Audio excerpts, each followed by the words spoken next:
Jika video ini bermanfaat, bantu tekan like dan subscribe. Terima kasih. Halo pagi teman-teman, kita sekarang berada di Hotel Atria mengikuti event dari Paramount. Oke, ready. Kita lanjut. Si bro, oke, thank you. Oke, rekan-rekan, kita sudah berada di sini. Kita masuk di Hotel Atrium. Kita lanjut event di sini. Ayo ini. Lihat suasananya, wow, kayak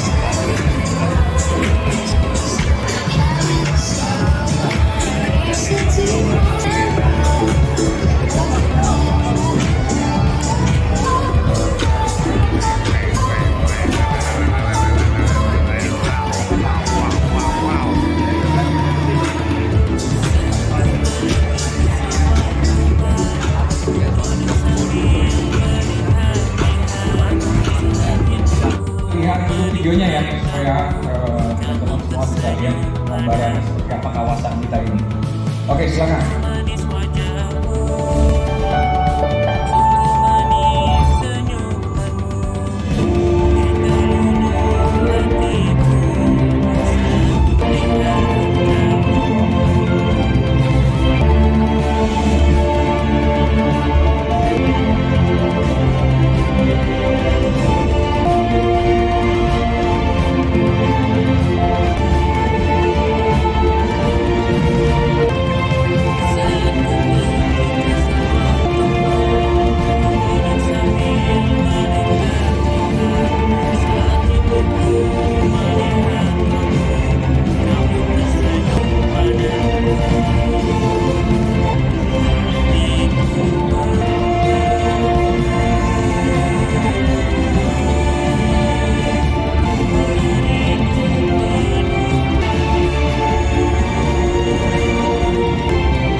Jadi memang ini adalah komersial dengan kelas yang terbaik yang bisa dibeli sekarang ini seperti ini. Kalau ini sudah kelasnya sudah nanti kita tahu ya high rise seperti apa. Nanti ada gambarannya seperti itu. Nah ini adalah connected to the future. Itu connectednya tuh seperti ini. Jadi kalau ibu bisa lihat juga di lapangan itu ada bentuk ya kayak ada jalan sedikit ya. Nah ini akan ada connectingnya di sana. Ya, artinya akan terkonektif semuanya.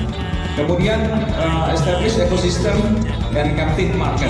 Tentunya secara lokasi ya sudah tahu semua lokasinya berada di tempat yang premium, sudah terbentuk semua ya. Itu ada selain kita sebut tadi ada pasar di sana, ada komersial di sana ya.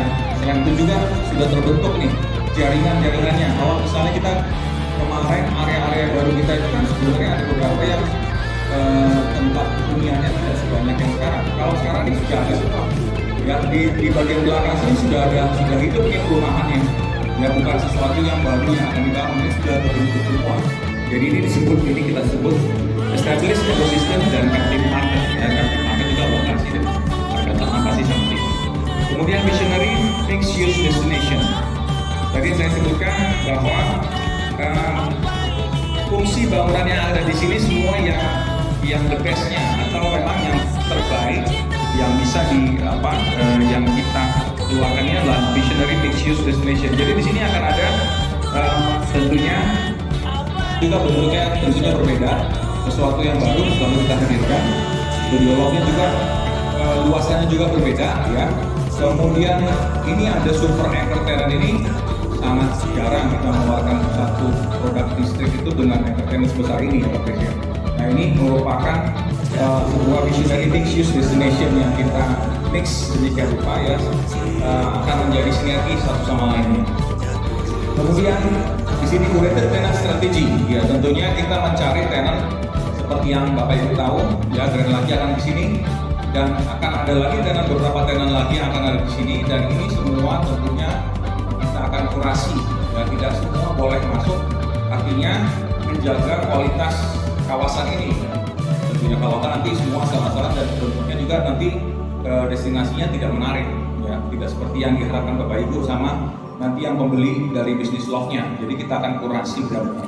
Kemudian landmark anchor destination, tentunya sesuatu mesti cari yang anchor destination ya. Kalau nggak anchor, orang nggak akan mau datang ke kawasan ini. Relasi semua orang tahu, ya itu salah satunya. Ya. Kemudian strong boulevard exposure, ini exposure-nya ke boulevardnya sangat besar.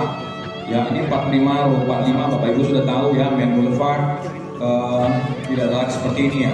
Ini exposure-nya sangat besar sekali dan aksesnya juga dari sini banyak ya, dari sini masuk, dari sini juga bisa masuk nanti. Ya ini yang ada satu arah, tapi dari sini pun bisa masuk ke kawasan. Ya jadi Bapak Ibu jangan berpikir ini nggak bisa masuk Kak.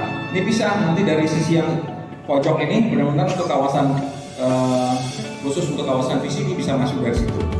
Jadi nanti bisa saya jelasin lebih detail lagi nanti. Kemudian new direct access to main boulevard. Nah tadi Bapak Ibu sudah tahu kan, tadi Pak Kris sudah tunjukin tuh bagaimana jalan-jalannya ada banyak permeability-nya ya, yang jalan tembus-tembusnya itu kawasan sangat banyak, sehingga tidak merasa ini adalah bagian belakang, malah bagian muka. Jadi kalau Bapak Ibu tahu nanti ya, nanti ini jalan masuknya dari sini ya, sebelah Soho gitu ya, kemudian masuk ke dalam bagian belakang sini ya.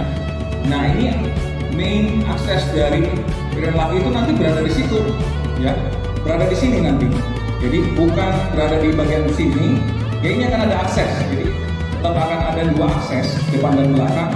Jadi kalau ini nanti Grand Lake-nya bentuknya sementara masih ini hanya gambaran dulu ya, karena nanti ada sesuatu nanti pada saat kita launching.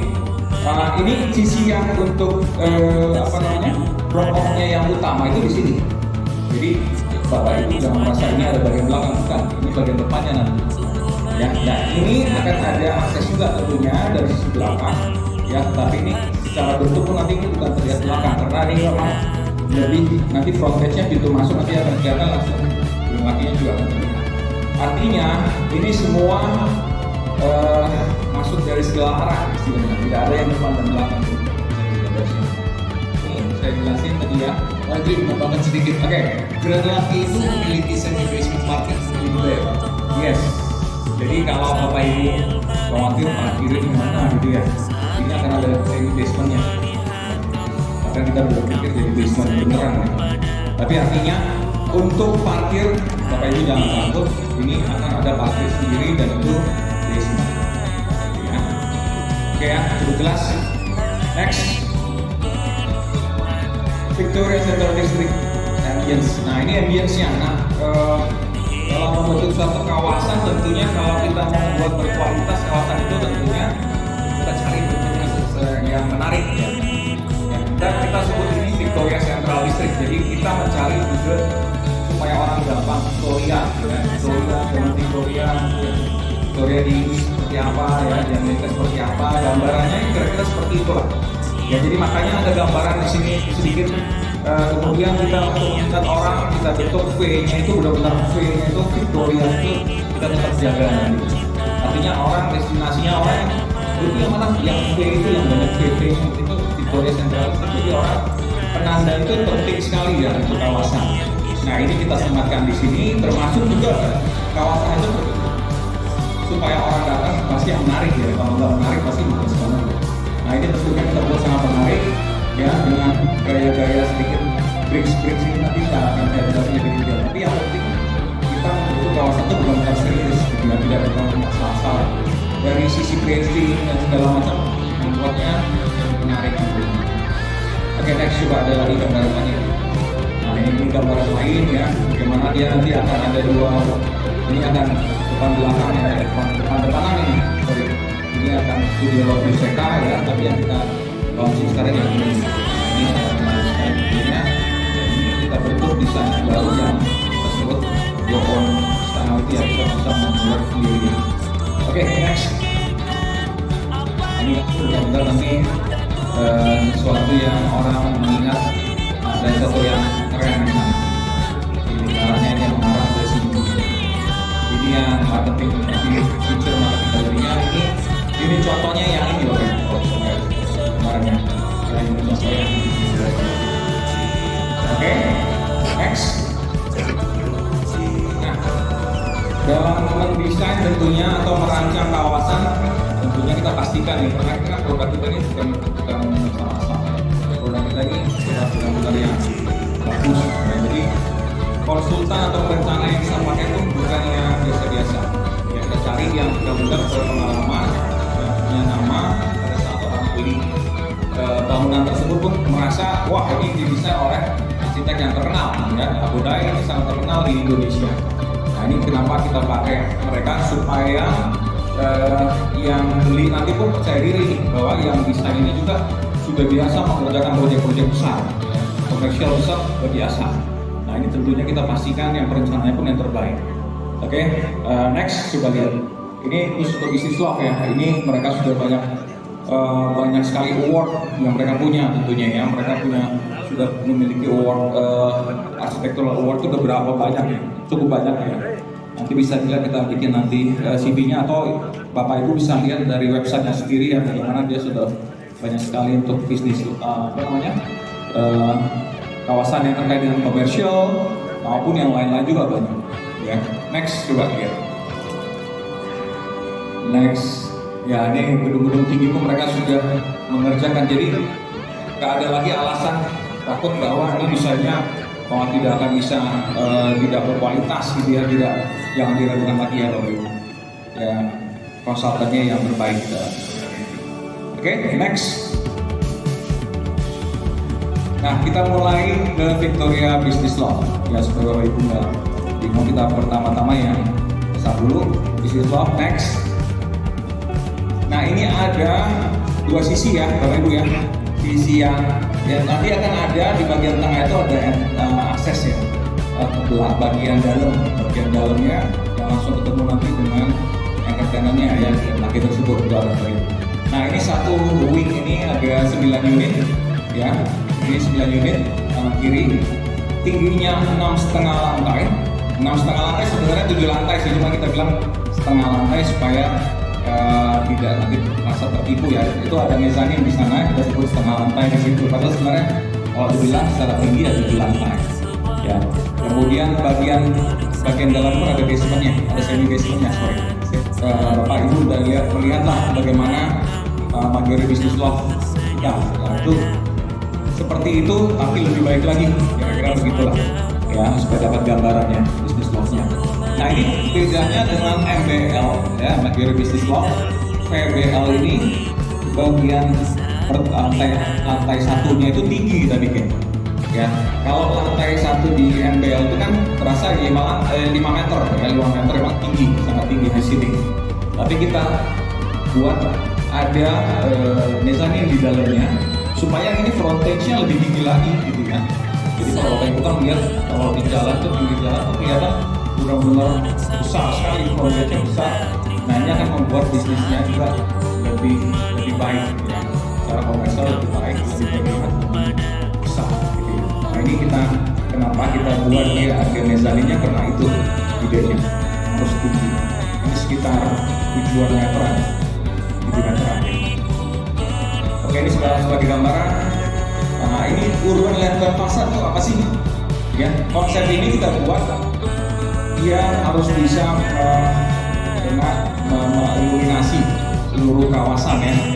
Yaitu dari konsep besarnya. Jadi bagian atasnya ini ada semacam lantern, nanti Bapak Ibu kita buat punya material boardnya juga, nanti Bapak Ibu bisa lihat di galeri kita ya. Seperti apa sih sebenarnya, nanti itu beriluminasi karena ada cahaya nanti di atasnya. Nah ini akan sangat menarik, dari jauh terlihat wah itu tuh dia PBL kita atau Victoria Business Law kita. Nah itu akan menjadi sangat ikonik ya. Kenapa kita mencari sesuatu yang ikonik untuk produk Business Law kita ini sih. Demikian ya, secara gambaran besar ini bukan lantern pasar itu bagian atasnya ini ya Bapak Ibu, itu beriluminasi dan nanti lebih jalan dan next ya akan ada grand arrival ya, itu semacam lobby ya, ini lobby dan ini akan terkoneksi dengan sisi bagian belakangnya ya. Bisa dilihat lah MBL seperti apa ya, bagaimana peran ini sangat penting sekali ya, mengkoneksi Dan drop off ini juga sangat penting ya untuk secara bangunan tentunya perlu ada grand apa namanya lobby ya, itu satu kawasan bisnis di dalam bisnis lobby kita. Ini tetap ada akses dari jalan yang bisa diakses dari ini langsung masuk ke basement. Ya, gambarannya seperti MBL ya, ini jadi sangat gampang memvisualisasikan. Oke, ya saya nggak boleh balik ke slide sebelumnya, saya jelasin dikit mengenai urban meter masa ya. Supaya nggak bingung nanti konsumennya nanya urban meter masa di apa penjelasannya gitu ya, bahasa sederhananya. Ya tadi Pak Henry tunjukkan di atas ini yang warnanya putih ya, itu dibuat dari lapisan yang semi see-through. Benar Pak Henry? Ya benar. Semi see-through ya, jadi agak tembus pandang loh ya. Dan PBL ini, Victoria Business Lobby ini, di belakang lapisan semi see-through itu ada lighting yang dipasang. Jadi kalau malam dia nyala, itu seperti lantern dengan terang. Dia akan see-through dari dalam, seperti bagian ini tuh menyala semua seolah-olah. Ya, jadi itu bagian estetik ya Pak. Yes. Dan ikonik untuk bisa orang mengidentifikasi gedungnya yang mana yang atas itu. Ya, jadi ini semi see-through, di belakangnya built-in ada lightingnya. Jadi ketika nyala dia akan berpendar, menerangi sekitar. Jadi ikon. Gitu ya, Pak. Thank you Pak Kris. Sangat detail ya Pak Kris jelasinnya. Biar gampang maksudnya. Iya benar. Karena kalau nggak ada gambaran saya pikirnya selalu seperti itu. Oke, next. Ya tadi sudah kita jelasin Grand Arrival Experience ya. Ini bagaimana dia akan tembus ke sisi belakang, dan ini akan ada juga koneksi dengan basement ya. Jadi bagian basement juga terkait dengan penghawaan itu nanti akan ada juga ya. Ini ada seperti apa namanya void kecil ya di samping kanan dan samping kiri. Oke, next. Nah ini tadi yang bagian atas, yang tadi urban lantern ya, lantera itu ya, bagian atas ini. Tentunya di balik ini sebenarnya masih ada satu lantai lagi ya, dan dengan lobby dengan dengan balkon yang besar. Nah ini nanti bisa dilihat bagaimana, coba langsung next saja kali biar gampang lihatnya. Berikutnya, nah gambarnya seperti apa? Nah ini, jadi kita bisa nanti idenya itu ya paling atas itu bisa dijadikan sesuatu lah ya, atau apa itu yang ikonik rooftop bar atau yang rooftop apa ya, itu yang menarik ya, bisa menikmati kawasan ya. Tentunya ini sangat berpotensi sekali, jadi makanya kita buat konsep desain. Apalagi kan kita kalau ke Serpong kan pasti F&B ya, tentunya kita prioritaskan terkait dengan fungsi tersebut. Jadi ini adalah salah satu ide yang bisa dinikmati teman-teman sekaliannya untuk pada saat menjual. Apa sih idenya di atas itu Pak? Ya selain ini sih sebenarnya bisa banyak ya, banyak hal, penthouse, pemiliknya punya penthouse atau apa ya. Nah, ini bisa sebenarnya, tapi ini sesuatu yang unik ada di rooftopnya. Oke, next. Nah ini tadi bagian rooftop. Kebayangnya sih bisa seperti ini nih, ada lounge di atas ya, tentunya sangat potensial sekali ya untuk Gadis Serpong tentunya yang belum punya seperti ini di Gadis Serpong. Oke, next. Nah ini tadi bisnis frontage yang tadi saya bilang sangat tinggi ya dibandingkan MBL, tentunya lebih tinggi. MBL 5 meter, ini 7 meteran. Jadi makanya kita sematkan di bagian dalamnya itu ada mezanya juga. Ya, tentunya untuk bisnis frontage seperti ini sangat diperlukan ya, frontage untuk menjual unitnya ya, apalagi nanti terkait dengan mereka akan buat nanti bisnis makanan di sana atau minuman atau bar high ceiling ya, motor unik ya, tentunya sangat menarik, termasuk fasadnya juga menarik sekali. Dan ini fasadnya ini tadi saya belum bilang ya, bahwa ini akan menggunakan fasad curtain wall fasad ya. Ini salah satu yang menjadi kelasnya tuh kelihatan langsung ya kalau pakai curtain wall ini, tentunya kayak gedung-gedung merah di Jakarta. Ya. Kita pakai juga curtain wall sebagian di MBL, tapi ini full curtain wall. Tentunya ini sangat menunjukkan bahwa bangunan itu berkualitas seperti apa ya, tanpa ada kebocoran, kemudian sangat baik sekali. Oke, next. Saya sedikit menambahkan, curtain wall itu, saya bukan arsitek sih ya Bapak Ibu, tapi ini katanya Pak Hendri nih ya. Curtain wall itu umumnya digunakan di gedung-gedung tinggi. Jadi gedung-gedung high-rise yang memang kalau kita tahu tuh gedung-gedung perkantoran yang di Sudirman, di TBC Matupang, itu gedung-gedung tinggi itu sistem pasarnya semua pakai curtain wall. Beda dengan kalau kita contoh ekstrimnya ya, ruko. Itu memang jendelanya nempel di setiap lantai, enggak model curtain. Nah, untuk MBL sebagian ya Pak ya, sebagian sudah MBL kan ya, sebagian MBL. Tapi di Victoria Business Law seluruhnya menggunakan sistem Curtain wall tersebut. jadi layaknya gedung high-rise. Ya, ini menunjukkan kualitas bangunan Pak. Jadi kalau ada di bangunan seperti itu pasti banyak ya. Ini pakai curtain wall atau pakai window wall yang biasa ya pasangnya. Karena mereka pasti tahu nih. Ini pasti, waduh, gua bocor dong sama ini dong. Karena ini kacanya banyak nih. Nah ini pasti orang-orang biasanya sudah lebih mengerti ya akan ini bangunan sudah certified mid-rise ini ya. Ya, thank you Pak Chris. Oke, untuk bagian basement tentunya Bapak Ibu lihat basementnya akan ada dedicated basement privilege, mereka bisa parkir ya, bikin parkir. Tapi pun ini mereka bisa tutup ya, jadi nanti terserah mereka. Tapi kalau mereka bisnis seperti itu mereka perlu parkir banyak ya. Mereka bisa parkir banyak. Nanti ada tempat yang lebih besar, memiliki jumlah parkir lebih banyak daripada ya itu. Ini lebih detail kita lihat ya per unit ya. Oke, next. Nah ini tadi yang bagian mezzanine.